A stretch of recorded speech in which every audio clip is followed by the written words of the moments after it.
Hurrem Sultan is presented in popular history as a woman who manipulated Sultan Suleyman to gain more power for herself and her sons at the cost of Mahidevran Sultan and Sehzade Mustafa. But is this really true? How was the historic Hurrem Sultan and how did she spend her life is one of the most asked questions. While we can understand that series as Muhtesem Yuzyil took the dramatic versions in order to please the viewers, much is also scripted. Aleksandra Lisowska is born in Ruthenia, which is part of today's western Ukraine, back in the time under control of the Polish kingdom. Upon arriving in Istanbul, she got the nickname Roxelane, which means the girl from Ruthenia, and many people along the historians named her as such when speaking about her younger years before becoming a sultan and being one of the prominent wives of Sultan Suleyman the Magnificent. Aleksandra was taken to Istanbul after Crimean Tatars invaded western Ukraine and raided Ruthenia. Not much is known about her childhood, but much mentioned is that she was the daughter of an Orthodox priest. At the age of 12 she was taken to the Topkapi Palace, where she enjoyed an education in the Harem, and because of being always cheerful, she was called Hurrem, meaning the laughing, cheerful one. While Crimean and Russian girls were much desired in the Ottoman Empire, and considered to be one of the most beautiful girls, some historians argue that it wasn't Hurrem's beauty, but her intelligence and character that impressed Sultan Suleyman the most. Upon becoming sultan and meeting with Roxelana, Hurrem became a sultan by giving Suleyman a son.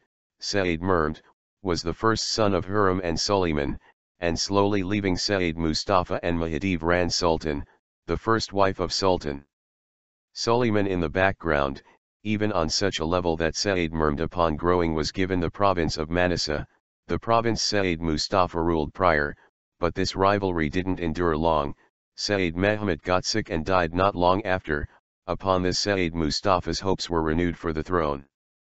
However, Hurrem Sultan had another 3 sons which were also challenging Mustafa's claim to the throne, and were in danger if Mustafa ever would become sultan, as Ottoman law ordered that other rivals to the throne should be taken care of. With the death of Sehzade, Sultan Suleyman was left with 5 children: Sehzade Mustafa from Mahidevran Sultan, Sehzade Salim, Bayezid, and Sehzade as sons, and Miramah Sultan from Hurrem. As Sultan Suleyman became older and Sehzade Mustafa was put further away from the throne in favor of Sehzade Salim, Mustafa became more and more desperate. After a plot of Rustem Pasha conducted with Hurrem Sultan, Suleyman became suspicious of Sehzade Mustafa, and conspiracy upon conspiracy caused him to order the death of Sehzade Mustafa.